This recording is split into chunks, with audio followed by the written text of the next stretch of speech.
Okay, we're good. We're All good. right, We're good. good. All right. Great. That's, Technology, right? yeah, we got to get over this technological stuff.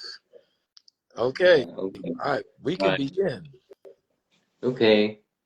Yeah. Hello, everyone. Welcome to episode 2 of the Killers of the Podcast, where we will review various killers slash dictators of the past and how we can apply it in modern circumstances. Today, we're going to discuss Mao Zedong, who was the leader of the People's Republic of China from 1949 to 1976.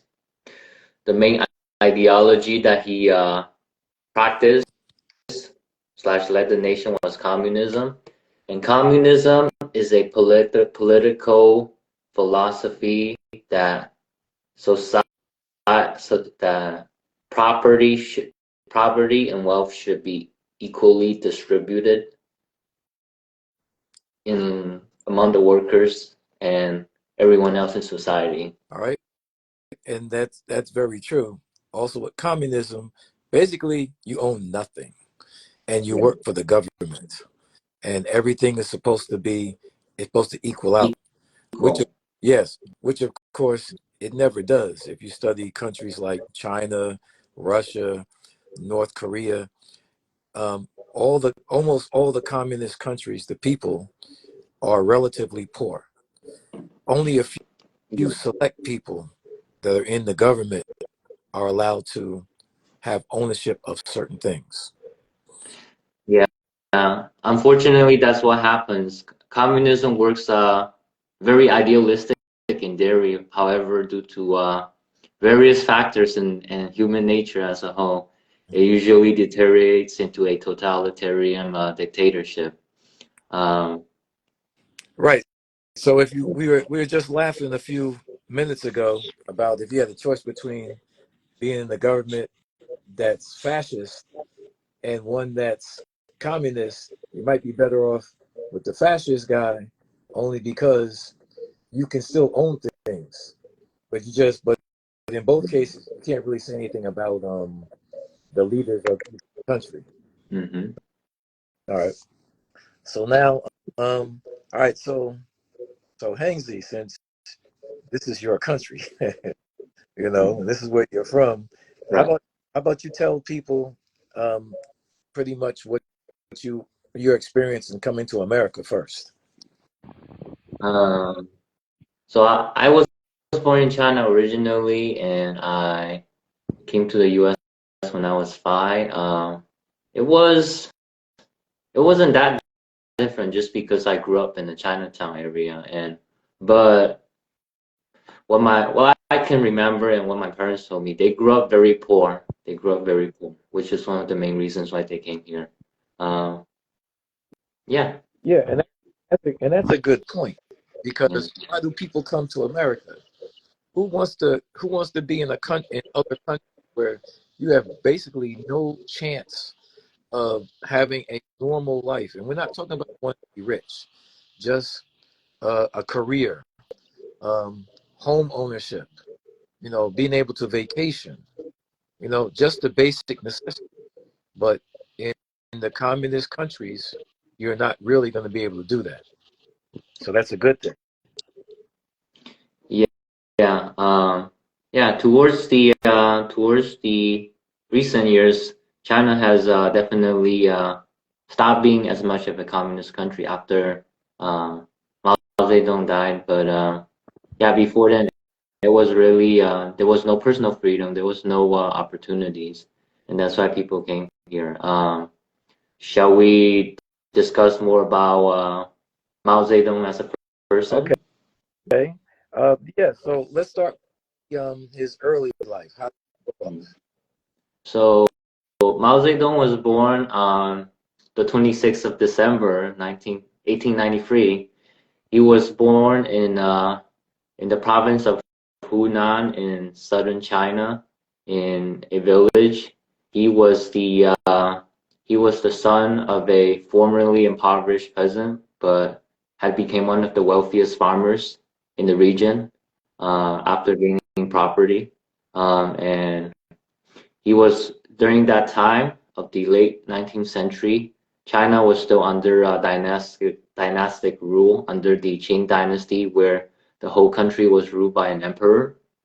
However, as Mao Zedong grew up, he received various educations of at university about different sorts of political systems, such as communism, which seemed more and more favorable as the dynastic Qing dynasty government become more and more decaying and corrupted as time went by, especially after the Western powers, Britain, France, Germany, colonized the country, and the Opium Wars, which the whole country was forced to give concessions like Hong Kong, and basically humiliated the legitimacy of the government.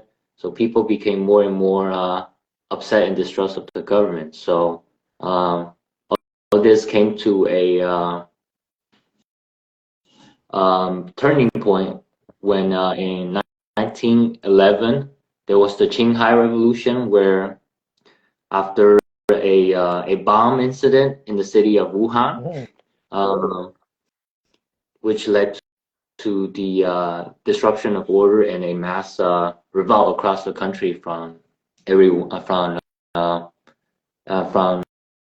officials and peasants and people of all classes to rebel against the government, which eventually led to the overthrow of the dynasty and the end of dynastic rule in China by 1912, and started the Republic of China.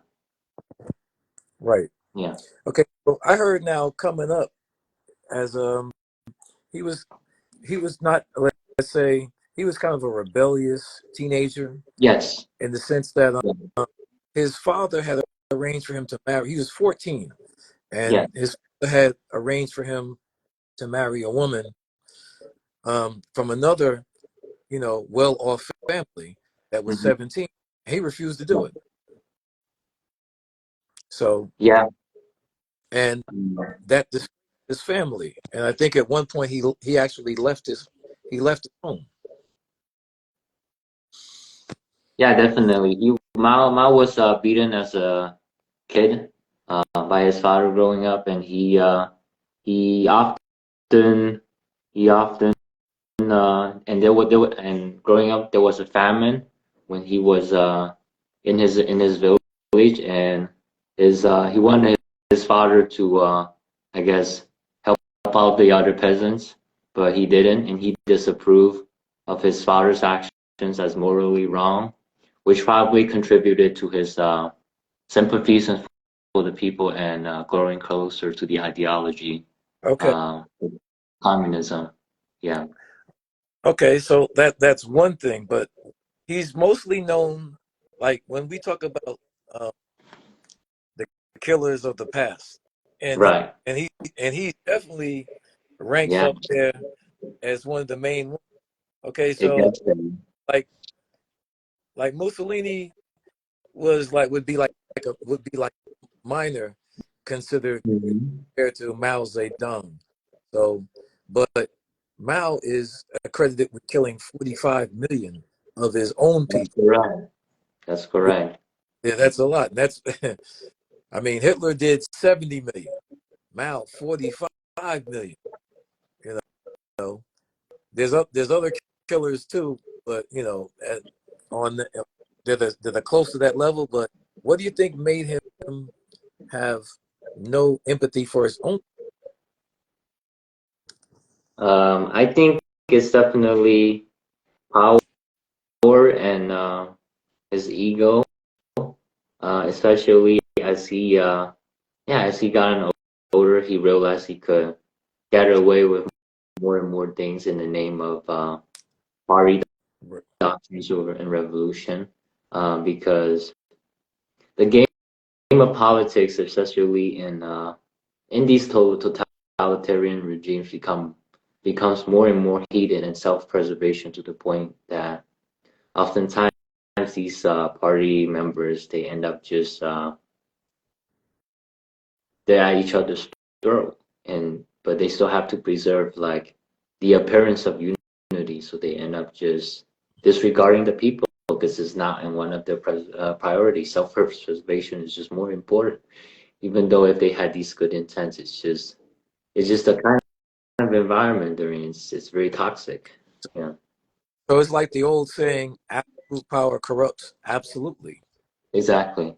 Yeah, It seems like that, even if we go far back as ancient history, at some point when you reach a certain level, you just have a total disregard for the people.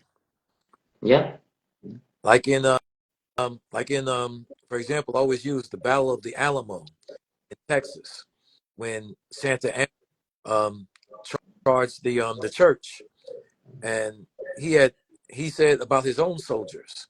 He had about 5,000 soldiers that wiped out the the Americans in the fort at the Alamo, and he basically said his own soldiers was like chickens. He didn't care about yeah, them, and that's what seems to be the pattern of all these dictators. They look at the people as expendable. yeah. They exchange passion for glory. Yeah. Oh yeah. Yeah. Yeah, Yeah. The eye of the tiger. But yeah, which they clearly have. But no. He he was a very interesting person in the sense that he really didn't care. And so now, yeah. how is how do people in China look at him today? If we were going to go to China and we were Right. going to somebody talk to any just regular people off the street, would they know who he is? Yes, people in China would know who he is. And most people will see him, still as a great leader who has done a lot of good things. Because if you look at the history, fast forward, he did, was able to stand up against the rightist government of nationalist China and help repel against the Japanese, though not entirely to his credit, but he was able to liberate China from foreign oppressors and united China as a whole, especially prior to that, there was a lot of political fighting with regional warlords and Right. exploitation. But so people do see the good aspect of him. Most people in China as the liberator. However, I guess people now they're also generally aware of that. Even the Communist Party in China themselves admit that yes, he has did a lot of things wrong.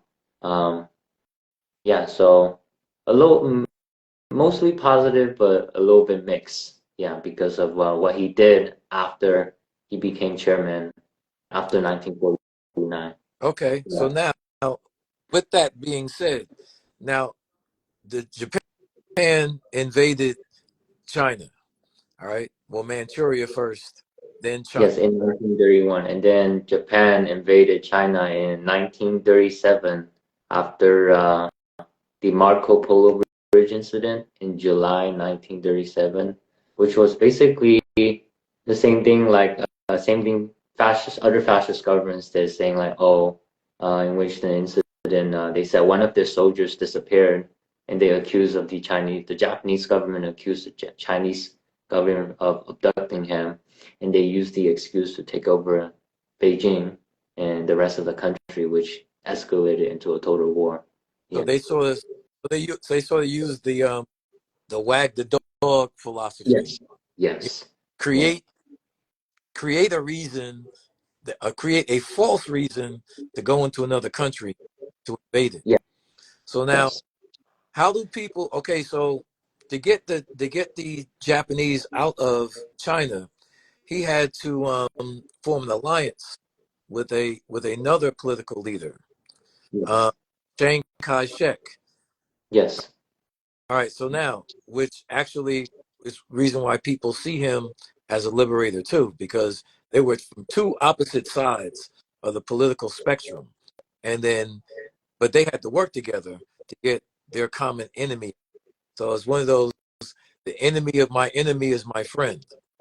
So now, how would people view Chiang Kai-shek? Because I mean, obviously, because he had to leave main China to go to Taiwan. All Mm-hmm. right. So how do people have any feelings toward Chiang Kai-shek in China? I think they mostly seen him as like a distant historical figure now. Like he was Oh, they wouldn't see him as a traitor. they were what? They wouldn't see him as a traitor, would they? Not a traitor, but just like a incompetent like transition leader. Right. Because he was before he took power, it was the original founder of the republic, Dr. Sun Yat-sen. He was known as the original like founder of modern China. Everybody in China and Taiwan respects him for his ideas of democracy and republicanism. Okay. But after he died abruptly, he was taken the leadership was taken over by Chiang Kai-shek, who was the field marshal. He was the general. Hmm. He kind of turned the country into a military junta, military dictatorship, very right wing. And before that, the communist was actually working with the nationalists. But after Chiang Kai-shek took over, he started the Shanghai massacre in 1926, which he killed over 20,000 communist members in Shanghai and started the Chinese Civil War, um, for causing yeah, hostile relationships between the right wing party in China, the Kuomintang, and the left wing party, which is the Chinese Communist Party, which started the Chinese Civil War, which lasted all the way until 1936 when they formed the United Front against Japan after they realized Wow. Japan was going to attack them. Wow. That's those are some very, very interesting facts there. Yeah. That you just put out there. It's in a way, um, at least in the United States, we've been fortunate to have only one civil war. But in the Civil War, if you're seeing it with the other countries, it takes a lot of It years, takes a long time. yeah, Mm. to get everything back to regular civilization. I It's mean that's crazy. But um, the next question would be, how do well, how is China in today's time? Like, okay, we know it's a communist country. We know what the rules are, basically in terms of ownership or lack thereof. Do the people seem happy there now? uh, the people are happy now because China is no longer a communist country in the economic sense. Okay. Um, China opened up its market after 1979 under the leadership of Deng Xiaoping, when he stopped the state-run market planning, state-planned economy system. Instead, he replaced it with the economic system ran by Singapore, which was state capitalism, in which he allowed foreign companies to invest and create an open, free style market economy for people to open up business. But the catch is all this will have to be benefit has to benefit the state. Hence why it's called state capitalism. Every company in China has to have are all tied to the Communist Party and is in some sense managed by the party. So Okay. Oh, that's interesting too. But now the thing is, okay, it's like here in America, we have a two-party political system and some smaller sprinkles of political parties. All right. Does that exist in China? no, it's a one party state. The party It's a one party. one party state with over 100 million members. Wow. Um, Yeah, but this is a lot of factional infighting. But to answer your question, people in China are mostly happy because with the newly liberal economic system, it has opened up a lot of wealth and development in China. Okay. So people are happy they no longer live in poverty, and they are content with stability. So they're willing to sacrifice political freedom in exchange for uh, peace and prosperity. Let's just put it that way. Okay. So do you think that system would work here? That'd be interesting. Uh, I I don't think it will work here because here in the U.S. it's just different values. People in the U.S. Well, the country was founded on democratic values. People see personal freedom, freedom of speech, freedom of religion, um, the ability to have political voice as more or equally important as peace and prosperity. So it's a different set of values. All right. So that's an interesting thing you just do. We have freedom of speech in America. Could I have, like, in other words, I could go to any government building and protest. Yes. Can I do that in China? Could I No. could I have done that under Mao? No. Most definitely no. Oh, No. definitely. No. You wouldn't. Gee, what you Yeah. gonna do? No, you have to answer that. I already know what he's gonna do. But Yeah. and that's another common theme with all the dictators. They don't like opposition. No. Opposition means that if you are crazy enough to oppose them, you're gonna probably either wind up in prison if you're lucky, or they're going to kill you one way or the other, right? And Yeah. there's no borders when it comes to this stuff either as well.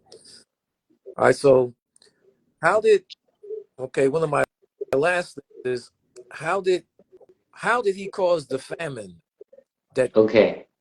his people? All right. This is okay.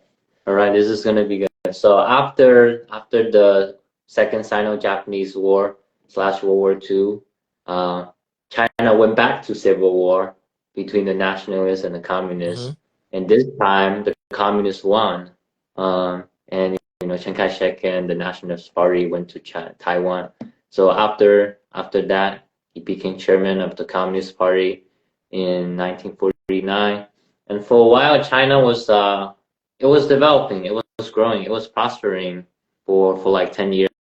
He was he he killed all the landlords, but as part of his national land reform program, which gave land to the peasants, which is a good thing, I guess, other than killing the landlords. Yeah. So he was able to raise life expectancy by like 10 years and do a bunch of good things, just basic like humanitarian development. But in 19, but Mao Zedong being Mao Zedong and the People's Republic of China being a communist government, they like to plan everything, plan the economy, plan agriculture, and they followed the communist dogma of the 5-year plan.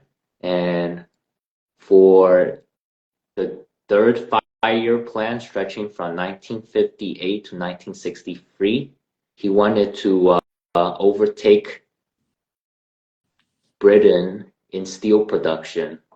So Oh, okay. So he switched the economy. he wants China to industrialize. He wants China Yeah. to overtake Britain in steel production. But how can So he do that if his country is still agrarian, full of yeah. peasants who doesn't know how to make steel? So he down. Yeah. So he downplayed the agriculture. He Especially, downplayed the agriculture. Yes, yeah. he started encouraging peasants to start making steel in their backyard, even though those peasants are illiterate and they don't know how to make steel in the backyard, and told them to not work on the farms. And it was also bad timing because there were natural disasters at that time, which affected crop yield, and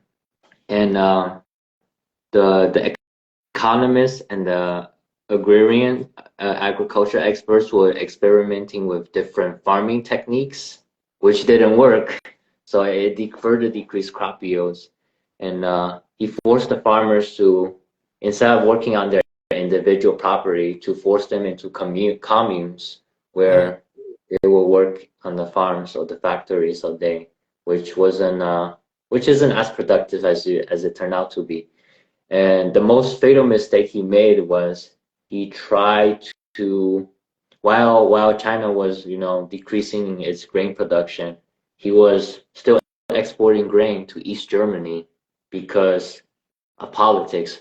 Oh. Around that time, the Sino-Soviet split happened between Mao Zedong and Nikita Khrushchev, the leader of the Soviet Union. Mm-hmm. So he was competing interests with all the other communist bloc countries. So he was trying to pull East Germany away from the influence of the Soviet Union towards uh, Mao. So this further caused the grain deficits in especially in the central regions of China, which over the course of 4 years led to a lot of deaths. Estimates varied, but most experts can agree it was between like 20 to 65 million people. It was a lot of people. Yeah, Uh, I've heard that. I've heard that the estimates do range from 40 to 80, yeah, 40 to it's a 80 lot. million. Yes, It's that would agreed make, that it was the worst man-made famine in history. yes. Yeah, yeah, Okay, so now you have something because we don't want to run out of time too. You right, have you right. have known as the Red Book. Okay, Now all right. Let me you have transition to to that. explain that and Okay, show let me the explain the quote. concept of that. Hmm. So after the failure of the Third Five-Year Plan and the Great Famine, Mao Zedong lost a lot of political power in his government because people, especially other people on top inside the party, saw him as a failure. He failed, so he stepped down for a while. He's laid in dark until 1966, where he launched the Cultural Revolution, Hmm. in which he argued that um, people in China, especially those in the governments, has become right-wing counter-revolutionary traitors, in which they no longer follow the doctrines of communism and what it preaches. Therefore, we need to have a revolution of communist culture again. So he launched the Cultural Revolution as a scheme for him to rise to power again and yeah, actually to educate the youth while eliminating the oppositions and creating a cult of personality around him.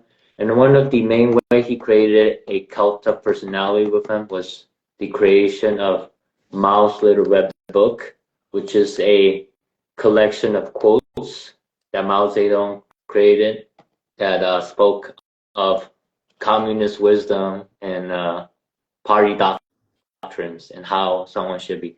It's equivalent as everyone during the Cultural Revolution needed to own this. There were hundreds of millions of this copy. It was basically the Bible, but in a communist society, Okay. because the state is above everything and communism rules everything. And this book was my grandpa's book, a little red book, for when he was in the Chinese army in 1969. And yeah, I can read a couple quotes from inside the All book. right. Yeah. Uh, Give us a couple of quotes. yeah, here is a portrait of Mao Zedong. It says in Chinese, "Our glorious leader, our glorious chairman. Uh, he has done so many great things. Long live Mao Zedong. Long live the chairman." Uh, and it covers several categories of communist dogma, from what the party stands for, class struggle, socialism, and communism, the proper way to address uh, power struggle, war and peace, imperialism. Um, One of the famous quote from this book is that the power comes out the barrel of a gun. This is by Mao Yes. Zedong. Another quote says, The Communist Party does not allow any source of criticism. We are the embodiment of Marxist-Leninism. We are the truth, and we represent the interests of the people. So basically, just brainwashing, but with Yeah, steps. Yeah. that's very interesting what you said, but it's all true.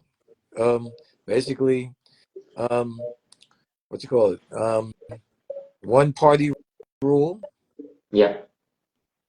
new world order, and hope, and then just basically one man government. Yeah. So yeah, after the Cultural Revolution, uh, in which he actually made it was a lot of atrocities done. There was estimated about like 10 million people died because he made the youth turn on everyone else. He made students become paramilitary members known as Red Guards, and they were accused their teachers and other older adults of being counter-revolutionary and humiliate them and sometimes beat them in public. Wow. And yeah, he turned Chinese society on top of itself. There was the campaign during the Cultural Revolution called "Removing the Four Odes," which means old culture, old customs, old traditions, Hmm. and old people.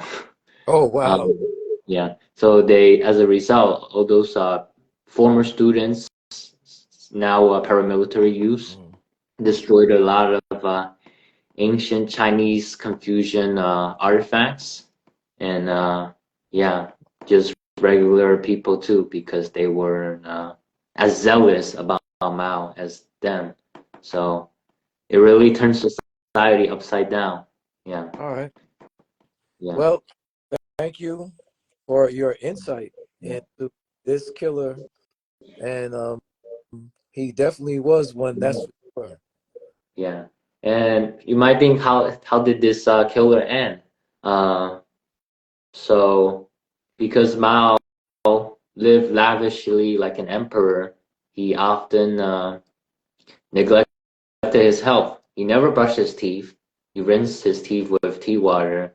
And Yeah. during his later stage of his life, he developed Lou Gehrig's disease, also known as ALS, in which he lost the, the control of his feet and eventually his whole body, and in which he had like over dozens of nurses. Hmm. He wasn't able to see, and he died of a Yeah. stroke. A stroke. Yes, he Yeah. had this of heart attacks, Yeah. and I guess he was fortunate down that way because ALS is a very debilitating Yeah. disease, and most people usually, I mean, you have no control over any of your bodily functions. No, it's horrible. Yeah. Yeah, a lot of people die from strangulation on their own saliva. Yeah. Yeah, yeah. So he had a very sad ending, but he also made other people sad as well. Um, Yeah. but hey, I thank everybody that's on the air listening and watching, and we're gonna have more killers of the past. My man. Thank you for listening. All Yeah. right, All right. all right. Signing off. Signing off. All right. All right, all right. Bye bye. Bye bye.